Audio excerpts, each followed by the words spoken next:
Welcome back, everybody, to Creating Communities for Neurodivergent People.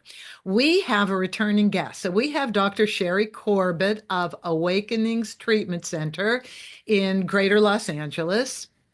Shari is returning from her original previous episode called Debunking the Myths of Autism with Shari was such a killer episode. It got more views than any other episode because we responded in a very positive way Mhm. to the press conference middle of April conducted by Robert Kennedy, who is now Director of Health and Human Services. And it was all about autism. But the prognosis for the life of the autistic person and their family was pretty dismal. And we all disagreed with it, but in a very positive way. We had a group of people that showed up, including Shari, to discuss from their perspective, either professional or as a parent or somebody who is autistic, um, what reality is. And reality was much more positive than the prognosis. So, what came out of that interview and my separate conversation with Shari is what we're going to be talking about today. So, Shari is going to give you a brief rundown of her child, Elliot. I almost made that slip, and people are going to find out what the slip was about in a second. Sure. Out of her two children, one is autistic and non-binary. And so this just created a whole new discussion separately between Shari and I about the intersection of autism and gender identity, which Shari actually speaks on. So this is the topic for today. I love new topics, Shari. They're so exciting.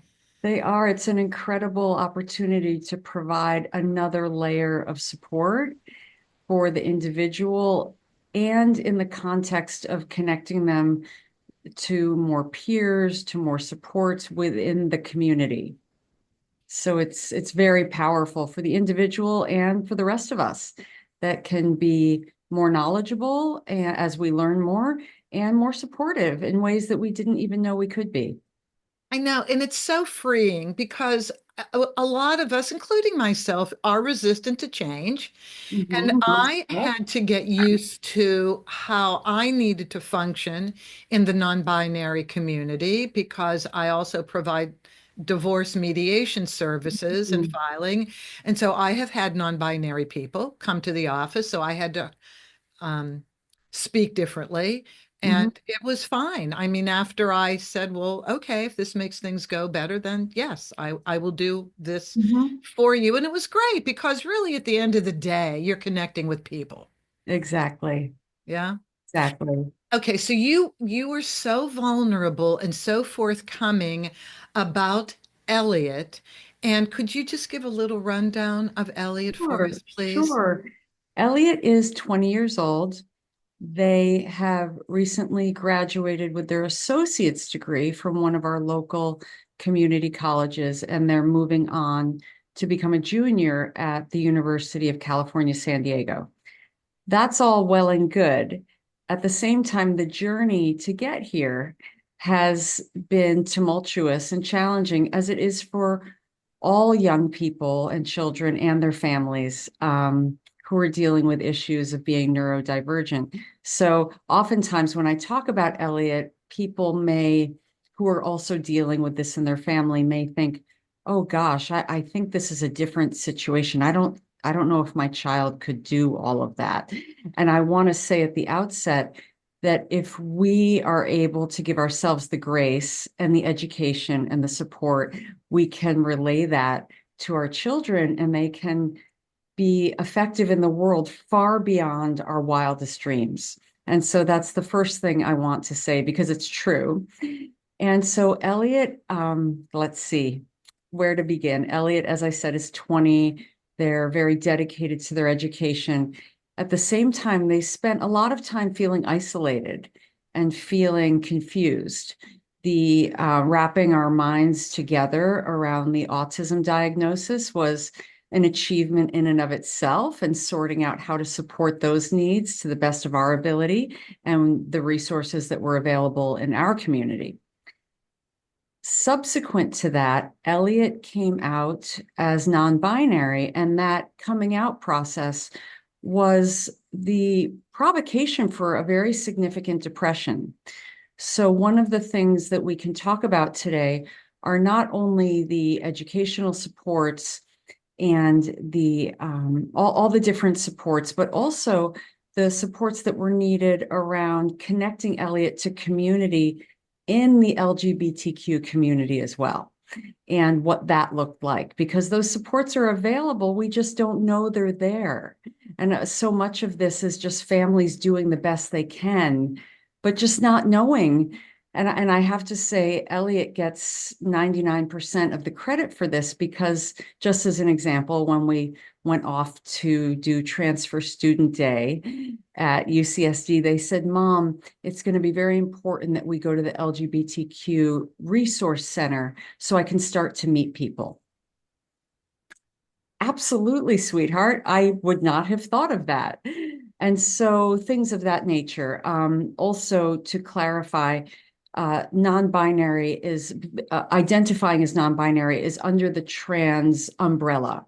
It's one of the gender identities included under the trans umbrella. So there was another trip to be had on that day to the Trans Resource Center. So unbeknownst to me, my 20-year-old kiddo, who has gone to great lengths to educate themselves, had more resources before they've even matriculated than I probably had in 4 years of college, because they've had to learn how to advocate for themselves with all of the supports that are available. And we're very fortunate that the UC system just does an absolutely tremendous job supporting all of their students, regardless of what their needs may be.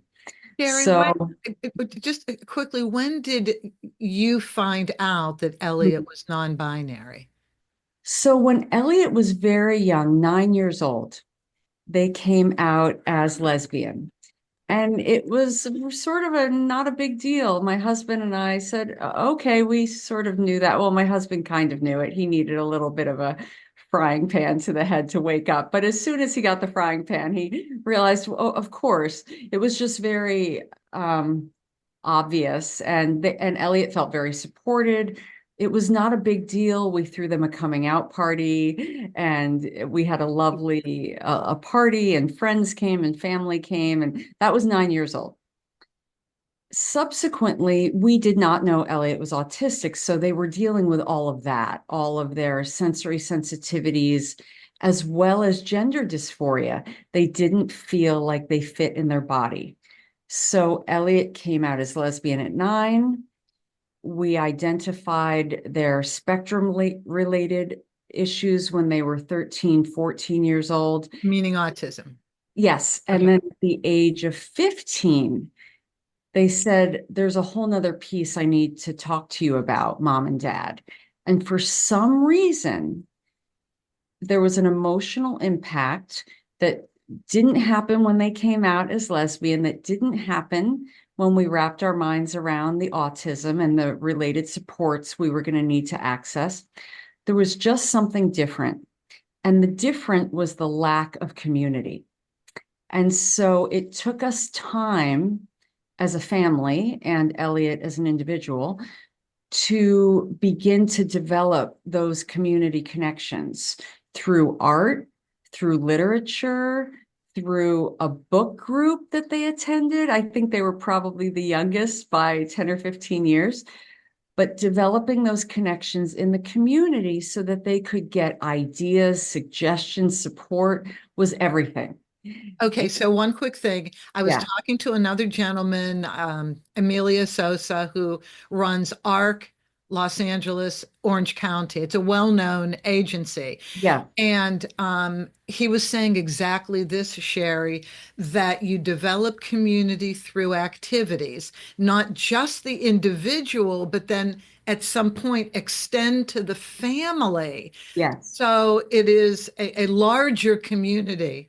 Did you find that as well? I absolutely did, specifically when we went to the trans and the LBGTQ Resource Center at UCSD, not only were there very specific day in and day out resources that Elliot can access on their own once they're living there, there were also access to resources for family.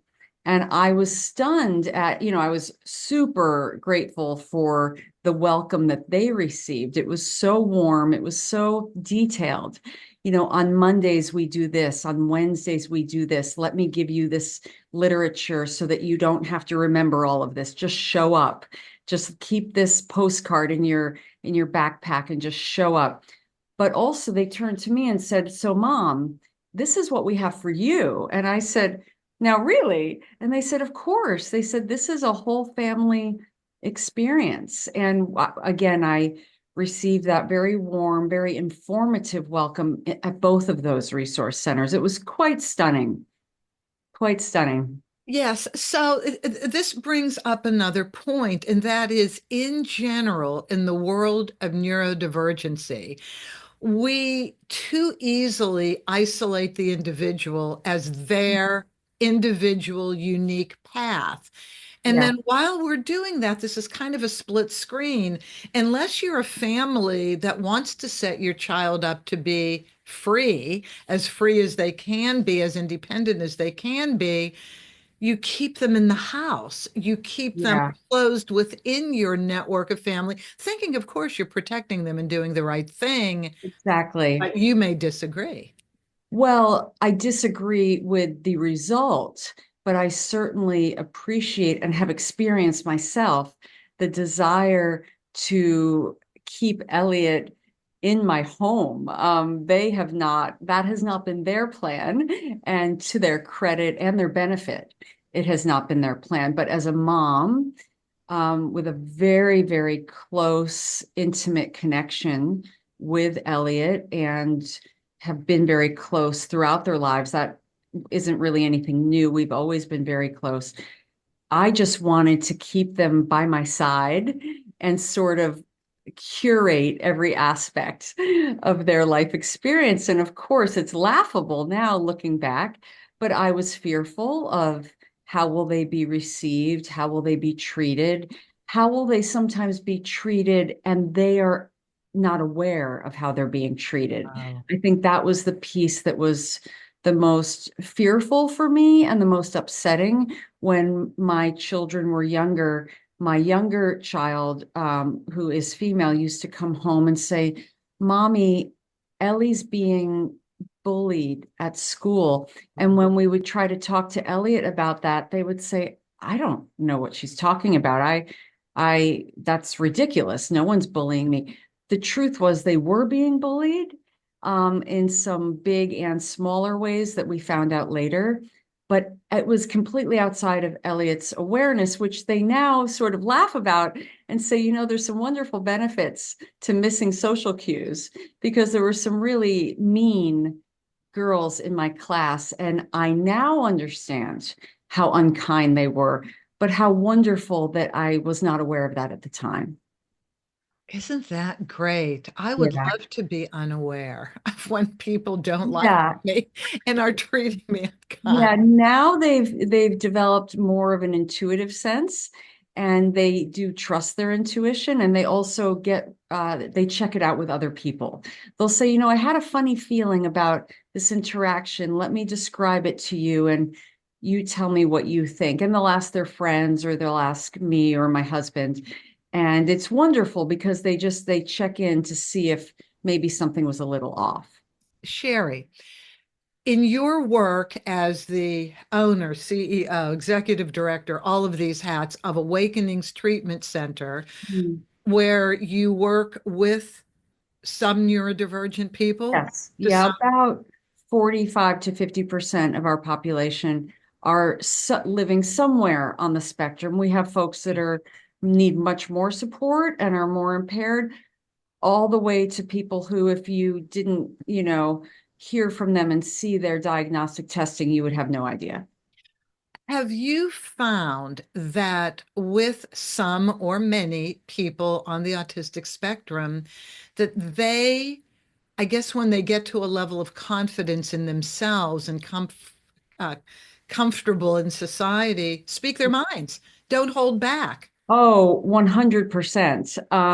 We talk about that all the time in our family, that we really admire and respect in certain ways when it serves them Elliot's lack of a filter.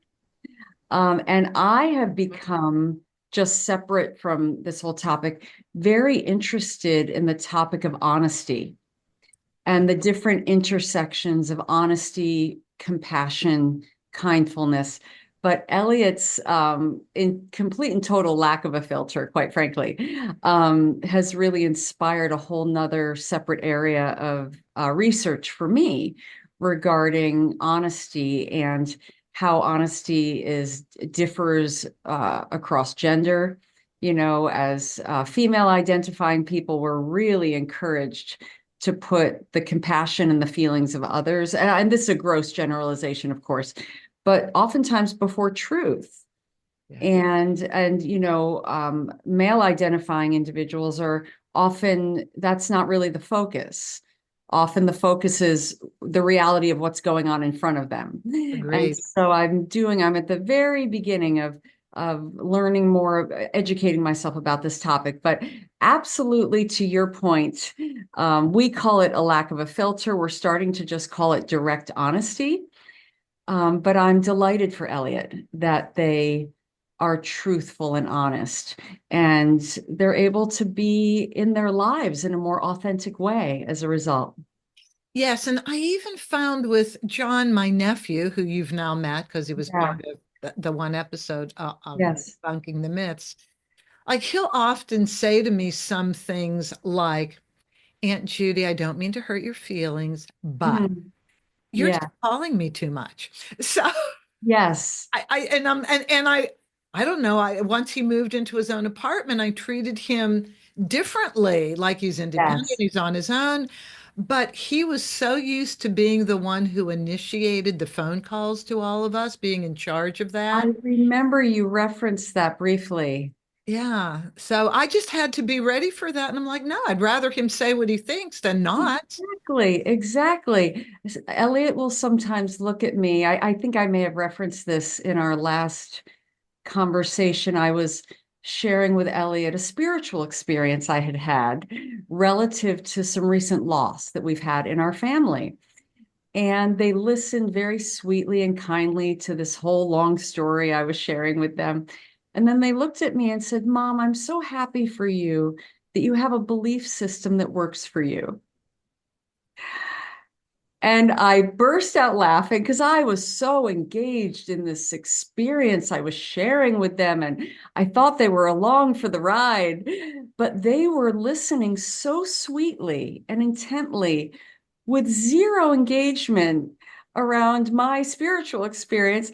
But they just shared that with me. And it was so intimate and authentic because they were being honest, as opposed to someone else that may have said, wow, that's so interesting. And oh, I'm going to think more about that.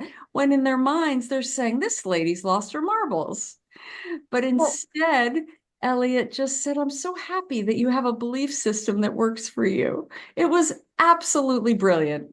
okay, so I have a question about this that's been popping up in my mind, and maybe you can answer it. And I understand everybody's different, but I always look for similarities, and that Sure. is, do autistic people have a difficult time empathizing? No, they may have a difficult time demonstrating that they're empathizing. And so it can be so confusing for loved ones, because I will say that when Elliot said that sentence to me, they had a bit of a more flat affect. As many folks on the spec, they'll tell you something that may in fact be very important to them, or they may really be wanting to relate and empathize, but because they may have more of a flat affect, and we are so, those of us that are not neurodivergent are so attuned, most of us, to nonverbal cues and the nonverbal aspect of communication, that we may feel, well, that was a very cold and unkind thing to say, but it wasn't at all. Elliot's perspective, because we talked about it later, was that they were really enjoying being connected to what I was saying, but you never would have perceived that from their body language or their facial expression. And so what can be misconstrued is a lack of empathy. Now, that is, I also want to specify that is often more true for people identified as female at birth, have more what we talked about previously in the previous podcast, which is social reciprocity. And so there's a more of a skill set around, for example, trying to imagine what it's like to be in someone else's shoes. And there is some research around and anecdotally very clear evidence that individuals identified as female at birth have more of an ability to demonstrate social reciprocity. I will say, though, that in speaking with people of all genders that are autistic, they will tell you, if they're able to, that they, in fact, feel things quite intensely when people share with them, but they may not be able to communicate that verbally. So there's a real disconnect in what we, as the neurotypical, or whatever language you want to use, there can be a real disconnect in how we feel. And this can come up a lot in families when their children are small, and it's a very understandable, expectable desire for parents to have that feedback from their child. We smile at them, they smile back at us. And if they don't, where do we go with that as parents? And for some reason, I always felt Elliot's connection, but I will say that I know, because we've talked about it at length, for my husband, it was a connection that had to develop and grow because he wasn't getting any of that nonverbal feedback, even just the cooing and the stuff when they're really, really little bitties. And so that can be very, very deeply confusing for parents.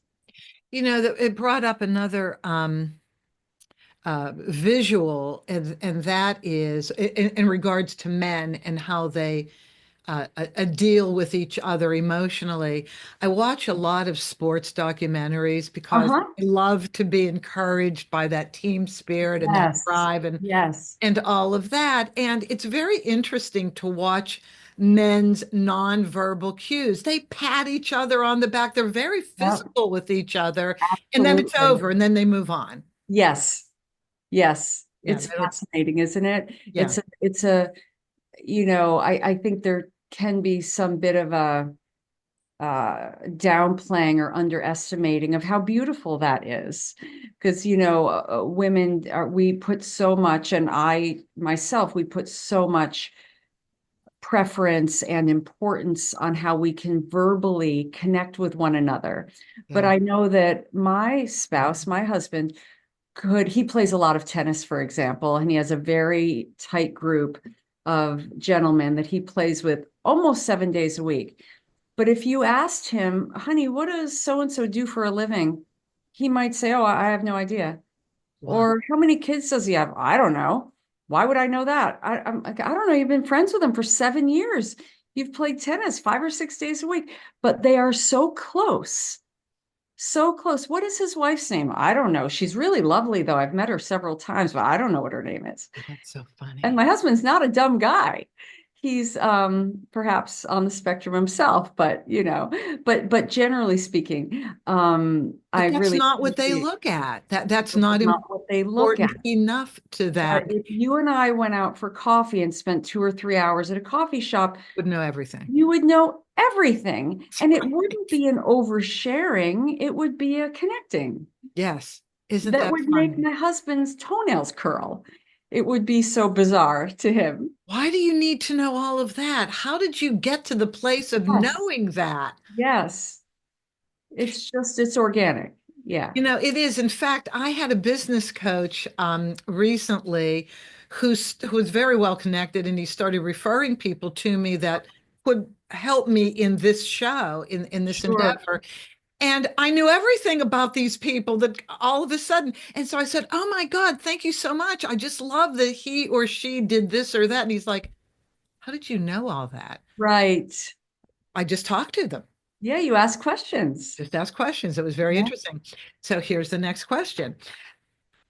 How did you come upon this topic that you speak about that combines autism with gender identity? What's the significance of these two pieces playing off of one another? Sure.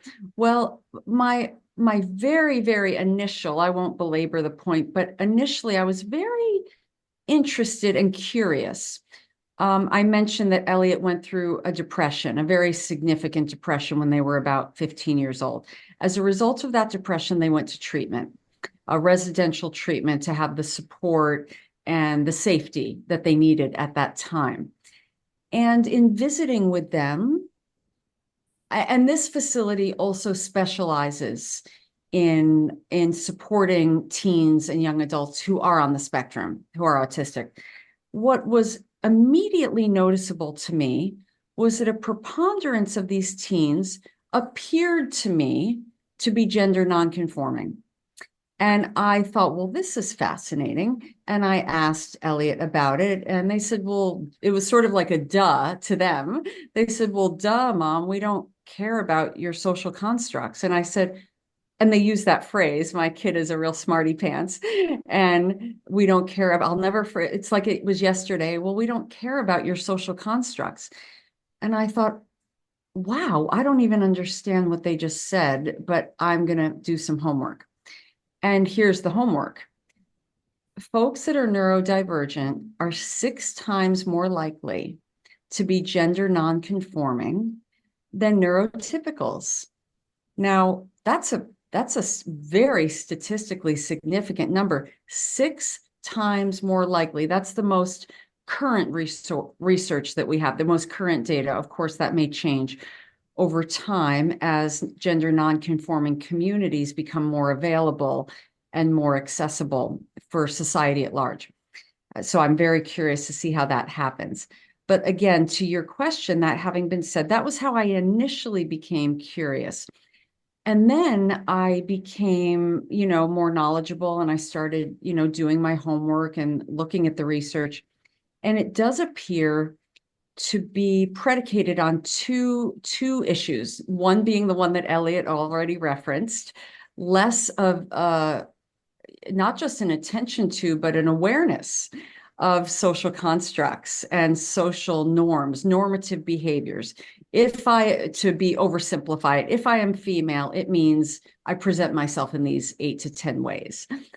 That doesn't hold any water for many people that are autistic. It just isn't even relevant. And so it opens up a whole new access to the question of, well, who am I? It's really beautiful and fascinating.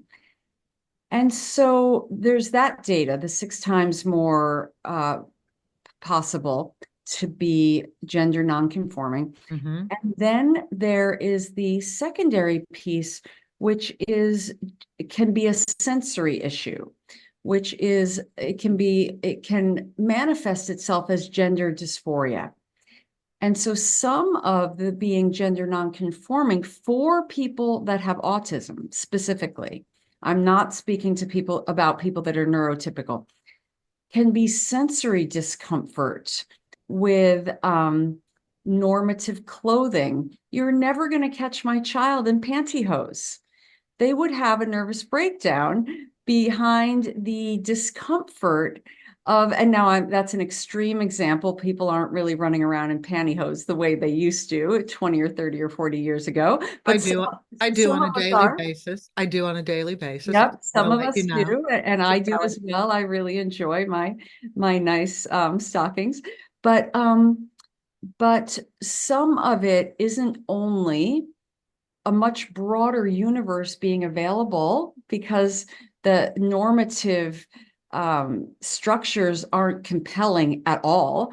But a part of it is also sensory discomfort. So that's where we can get into a conversation about how to be supportive as a family, as a community, being sensitive to the fact that the clothing that our neurodivergent children may want to wear may be very different from our notion of what we would like them to wear. Mm-hmm. And so very soft clothing, clothing that doesn't have seams or clothing that doesn't prompt any kind of itchiness may be so important for them to be able to just be out in the world in an effective way.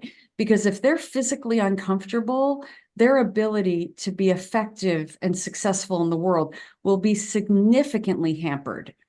And so things like hairstyle, typically a neurodivergent person isn't going to be real comfortable if they have, say, curly hair, which my child does. Both of them do, very curly hair. If it's sort of in their face and it's a little frizzy, it's a humid day, they're not going to be able to think straight because that will be so uncomfortable. And God forbid they forget their hair tie so that they can put their hair up in a ponytail. All bets are off for the day. And most parents of neurodivergent children are very knowledgeable about this. We're turning their socks inside out so that the seams inside the socks are not bothering them all day long.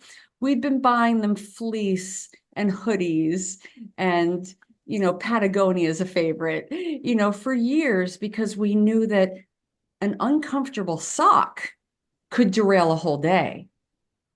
Not dressing in layers so that as their body temperature fluctuates throughout the day, as it does for many folks that are neurodivergent, if they can't layer up and layer down, it can derail their whole day. And I've described Elliot as this enormously high functioning, would have definitely been identified as Asperger's when we still use that term. And yet, I will also tell you that a pair of uncomfortable socks or shoes would absolutely derail the day. And so both things are true. And all we have to do to be supportive is to be aware of that and to accommodate. What a simple accommodation. Oh, sweetheart, let's take a breath. I'm going to turn those socks inside out. Whole different day. Wow. Oh, sweetheart, we're going to buy more in the athletic clothing section because the fabrics and materials are soft and comfortable and stretchy. And so little things like that. But again, your point being more about, or your question about winding up in this land of being supportive of folks on the spectrum who are gender nonconforming, weaves in and out of the issues they would have been dealing with anyway with sensory comfort.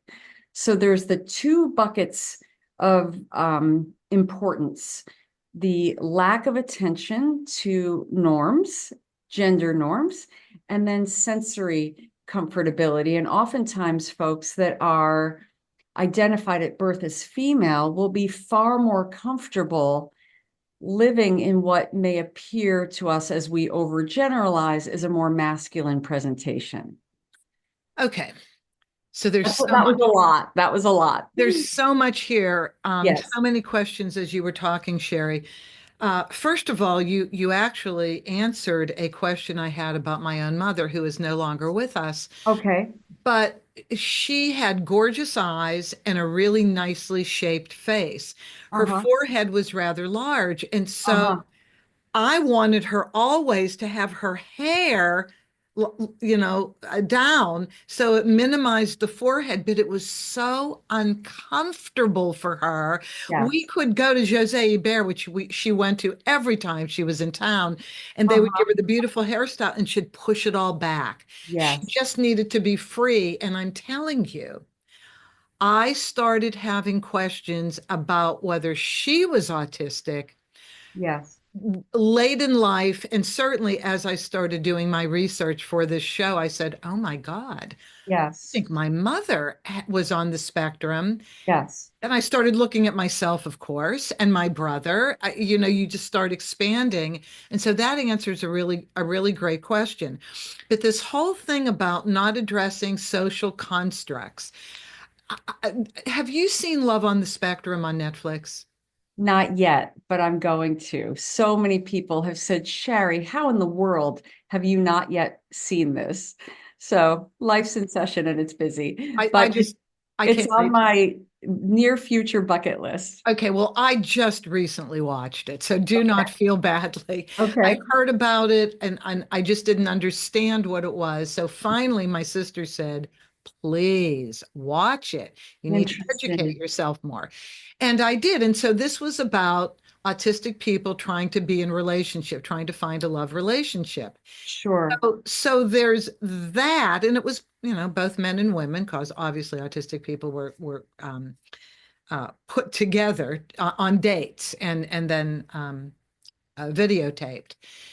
So they do look for relationship, but I'm so fascinated about not looking at social constructs, allowing the natural desire to express yourself in a non-gender way, and Yes. then being in relationship to people that either want to express themselves in a gender specific way or Hmm. not. So talk to me about these two sides.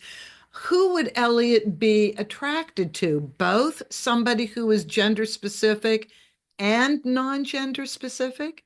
That's such a great question. And I think that that question moves us into what I believe, I could be wrong, but what I've observed to be more of universals.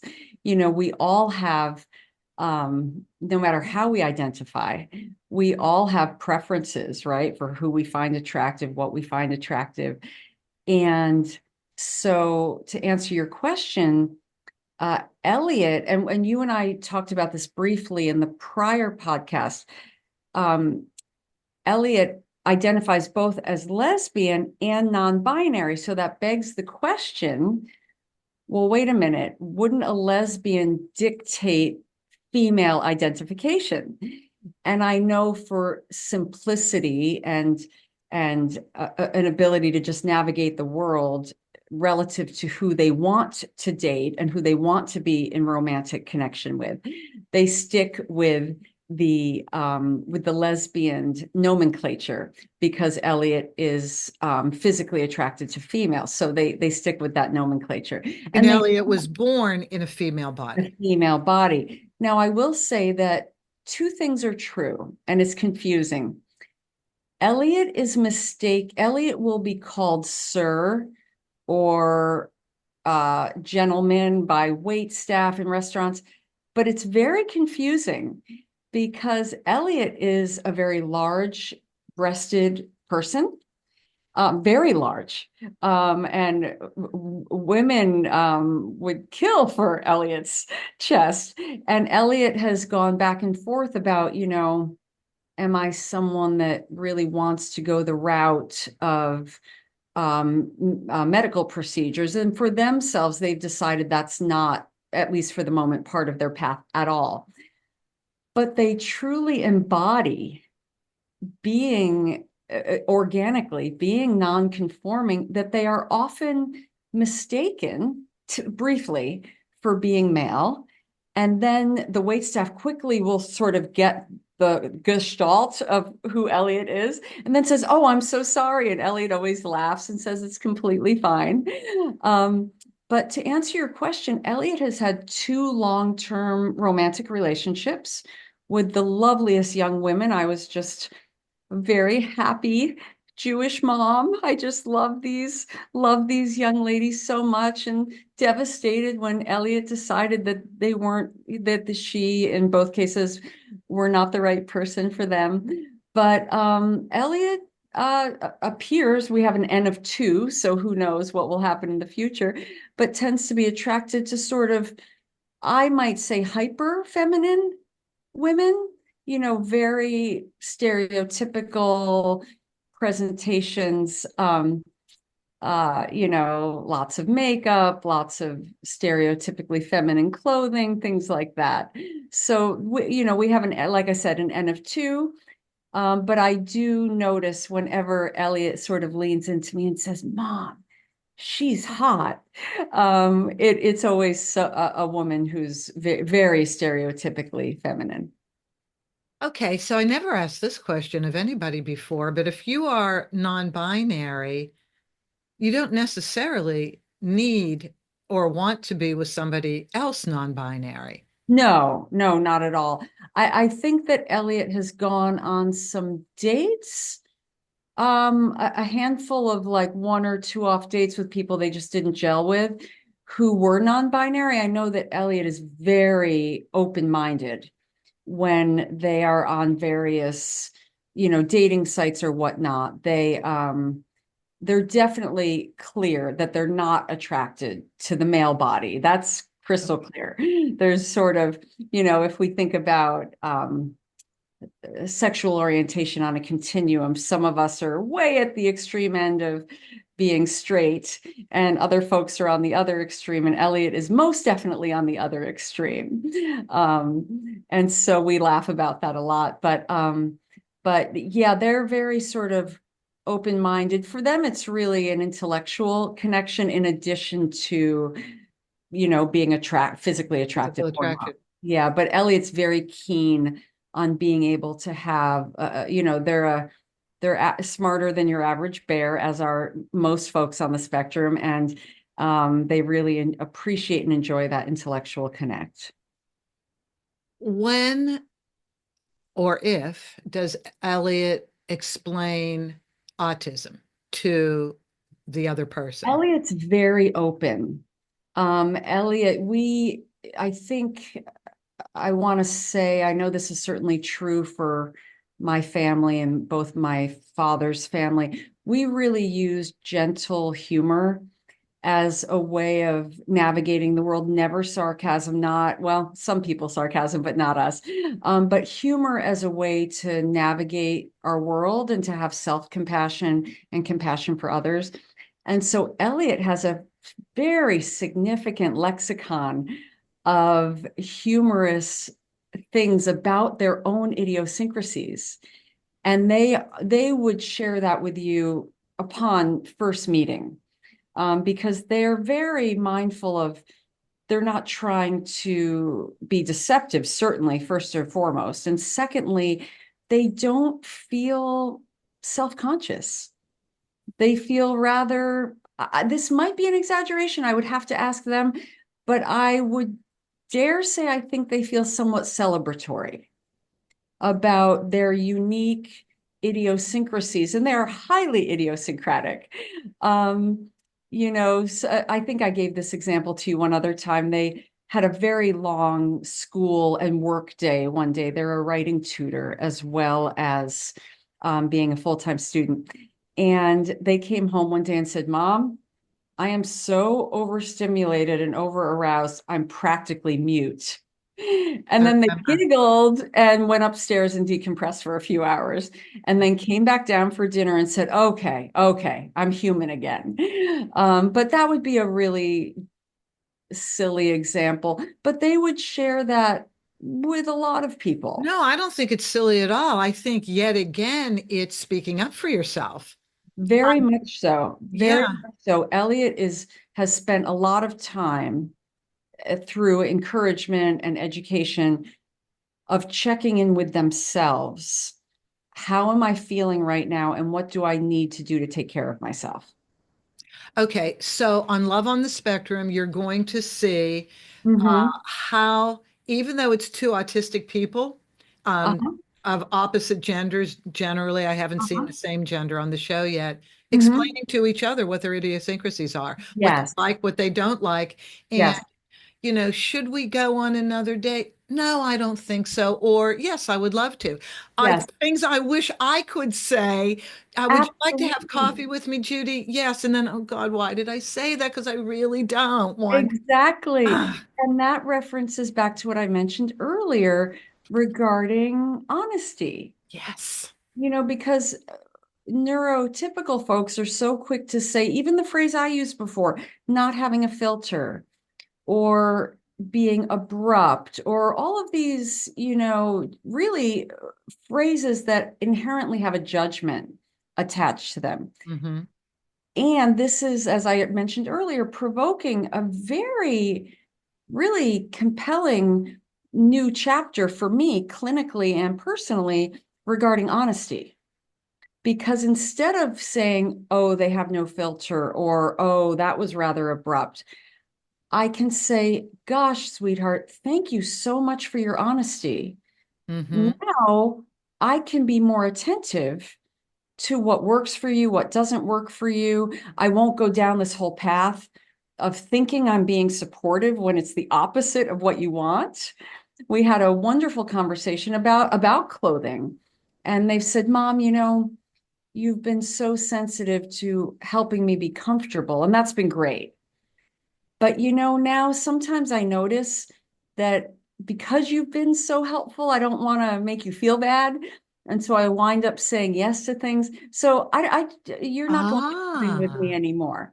So I'm going to go shopping on my own. They've also got their own money and their own bank account. And they said, right. I don't need you to go shopping with me anymore and I said, sweetheart, thank you for telling me. I mean, the mama bear in me was like, but I love going shopping with you.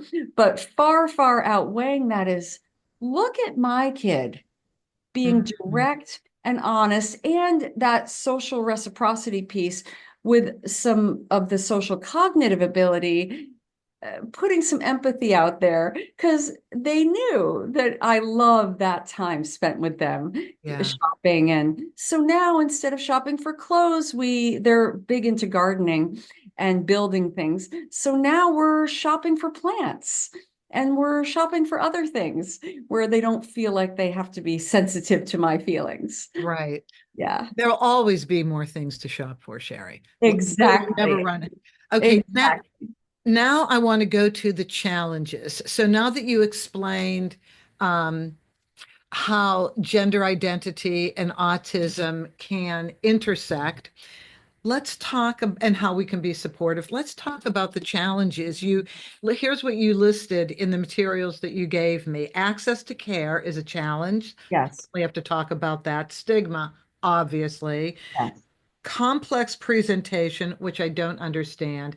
Okay. Comorbidity, I do understand. So could you Yes. address these, please?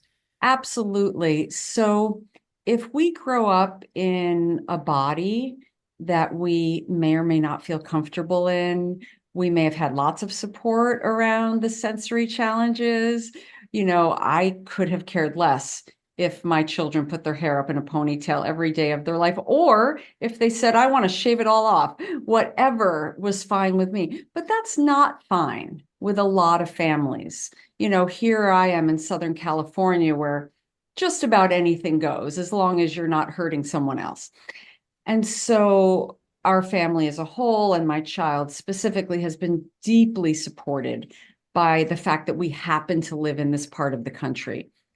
But in terms of answering your question about the challenges, sensory discomfort for people that maybe they're in an area of the Midwest where they're still hiding.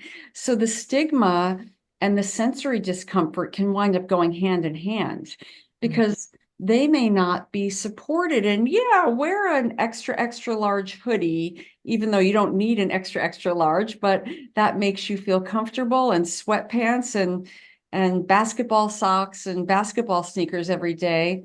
Sure.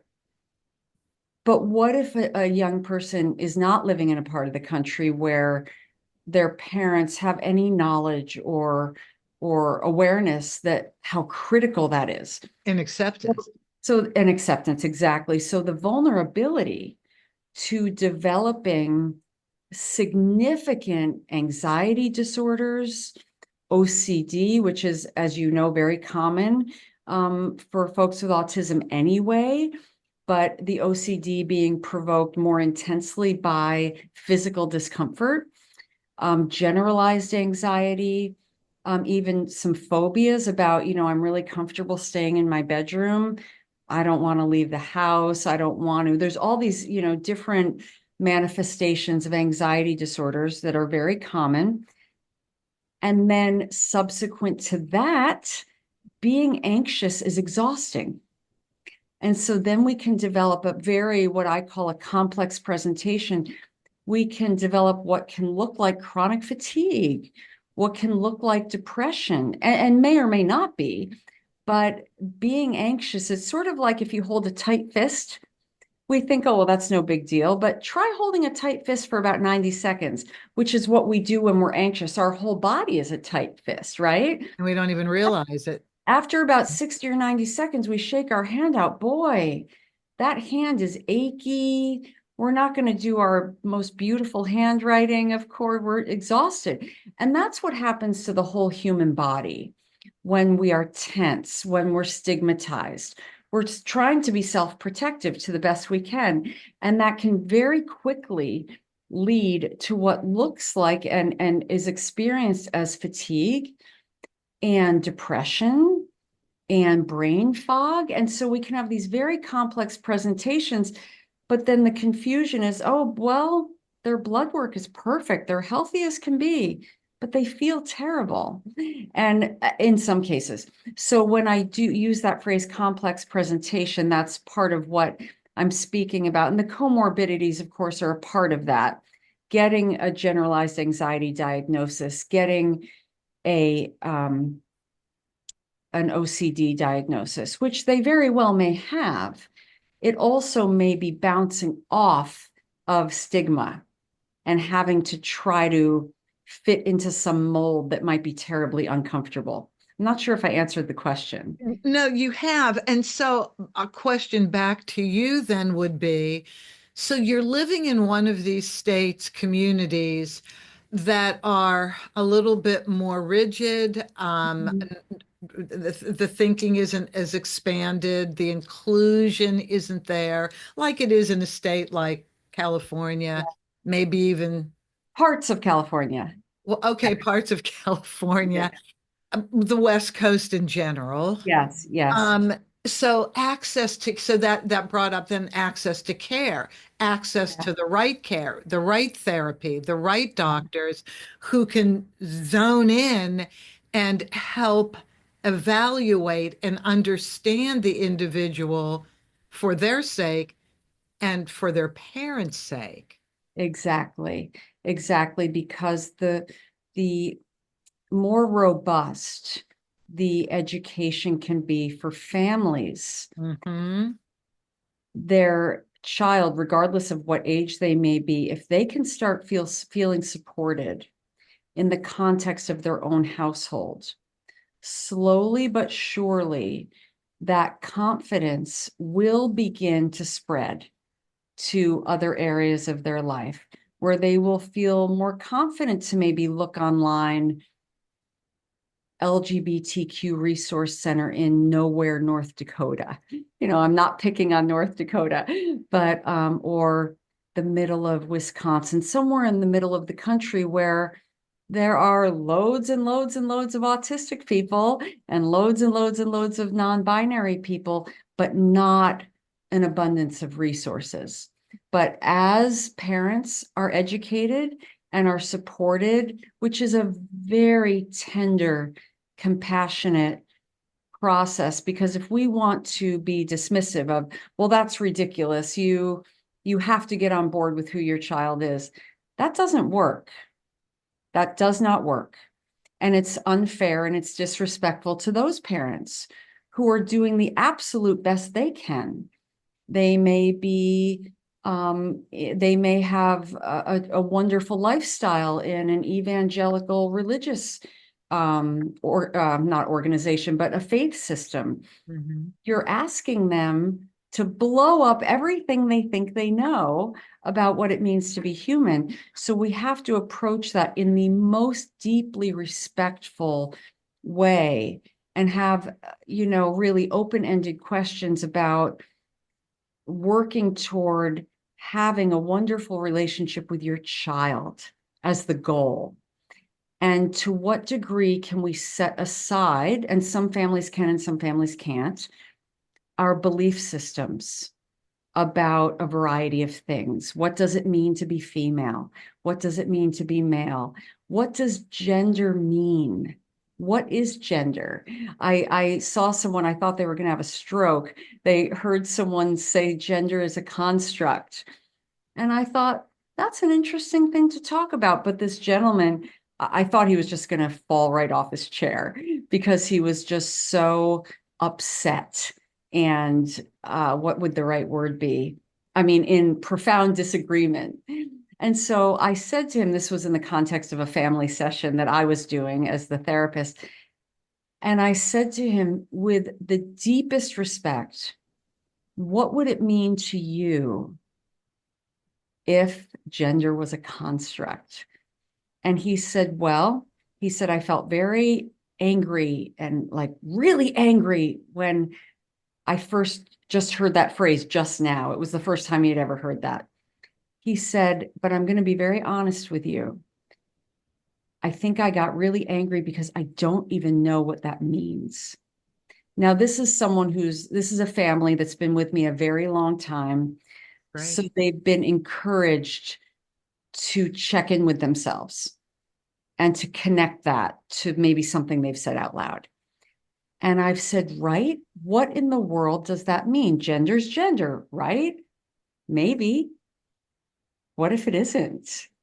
What would it be like? Now, this particular young adult is very fortunate insofar that they have their mom as a very open-minded support who is also exquisitely respectful to her husband.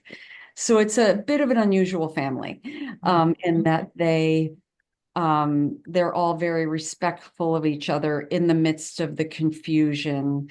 And because they spent initially the first few years working with me dealing with the autism diagnosis. Mm-hmm. And so now at least, he stayed in the room. And I gave him a lot of credit for that. I said, I'll call him Joe. I said, Joe, I really want to acknowledge that even just staying in your chair in this room was a very big deal just now. And he didn't want to take the credit for that. He said, well, that's ridiculous. It's my child. Of course, I'm going to. And I said, well, Joe, you're calling them your child now. It took you a year and a half to stop calling them your daughter. And so I really want to give you a lot of credit because we also do have to teach our children to, as hurt and as stigmatized as they may feel, to give their families grace as well. If we're going to expect our 89-year-old grandfather to get with the program with proper nomenclature or vilify him if he doesn't, we Mm-hmm. have a problem and we're contributing to the problem. So we do have to meet people where they are if we have any hope of giving them the grace and the respect to broaden their horizons, if that makes sense. It makes so much sense. And as you were talking, I'm thinking, God, first of all, she's so considerate and respectful of people who are living within a different construct, a cultural construct, a Absolutely. religious construct, what they thought was a human construct. And this is how you, Exactly. right. And this is how we build our worlds. We have our own constructs. We So do. did, We are meaning makers. We navigate the world because of this great big prefrontal cortex we have. We navigate the world by creating narratives, and we really believe our narratives. We think Mhm. they're true because we believe them. Yep. Yeah. And just for you in the work that you do, and then as a parent now, so you have a personal experience as well, to be so broad-minded about talking to people who are not anywhere close to the way you think, I think, Yeah. other people think, that's really respectful. We can all learn from that. I do think we can, and I don't want to suggest that I came to that organically. I had to really do a lot of my own work to not make assumptions and to be proactively respectful because oftentimes the adult child or the teen child was my original client. And so my heart is just so attached to their well-being. Hmm. And I just sometimes, I'm human. I just want to shake parents sometimes and say, I have an exercise I do to explore this. We're going to pretend that we're on our deathbed and we're going to work backwards from there. Oh. Now, on our deathbed, will it matter what name we called Joe or Susie? Will it matter? Or will it be a blessing beyond blessings that we're surrounded by family in our last moments on earth? So I try to do that with both, young adults going through whatever they're going through, as well as their parents. And for that, you're still going to have a handful of people that are resistant. But I think for me in this conversation, and maybe for others watching, I'm going to address the individuals now. Mm-hmm. You have to be who you are. Yes. You have to speak for yourself. You might have to look for your own resources, like Elliot has and introduced you to some resources. Exactly. Because it's your life, right or wrong. It's your life, and you have to make choices. This is a journey. We're all learning. We all have our different challenges. And Yeah. so, just to conclude this, Shari, I'm looking at the very last piece of what you sent to me, and that is creating inclusive spaces.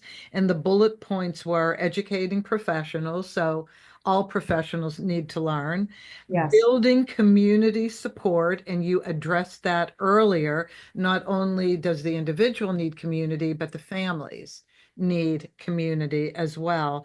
And Yes. um, respecting pronouns and identities, as hard as it was hard for me. Yeah. Being truthful, it was hard for me. Yeah. And validate, support, and explore. Validate, support, and Or explore. And it's all ongoing, all yeah. those pieces at the same time, right? It is. There's no finish line. I'm learning every single day. Elliot is learning every single day. And as they have shifts in their awareness, they're teaching me. But I'm also not putting the onus on them to teach me. And that's a funny little dynamic that can happen. It's my responsibility as a parent, as we would if our child had an issue, a medical issue, we would educate ourselves. I'm not calling this a medical issue, but we But would that is something we educate we ourselves would about educate if ourselves. So we're I sick. don't put the onus on them to educate me, but they do Hmm. as they mature and learn more. And I learn more as well. And I bounce it off of them and say, hey, I just stumbled over this book, and they roll their eyes, and I'm that annoying, accepting parent. They say, well, mom, I think, most of that is probably accurate, but I think there's a caveat to X, Y, or Z. Hmm. So there's no finish line, and there's no finish line to respect and love and grace. Exactly. And when, you use the example, and this is in conclusion now, you use the example of if you're on your deathbed. And I've often thought in the world of acceptance. So, Mhm. what if we were hit by a car walking across the street? Would we care who saved our lives? Exactly. No. And No. so that is what we are all doing by Yeah, that's a connecting with wonderful example. just save my life. That's Yeah, all. it's a Yeah. wonderful example. Yeah. So thank you, Shari. I just love everything that you talk about. I love Thank you the so much way for having me. you talk about it, and I love the way you open our minds. So thank you for coming back a second time. I really appreciate it. Thank you for having me. I so appreciate the opportunity to provide more support and information for families and individuals. And maybe someday I'll get to meet Elliot. I have no Never doubt. know. Okay, I have good, no doubt. good, good. And thank all of you once again for listening. So appreciated. And I know this was such a niche specific subject, kind of, but not really. It's Yeah. more prevalent than we think. So I always welcome your ideas. You can email me through the site. And in conclusion, my general saying is in the world of special needs people, we all need each other. Talk to you next week.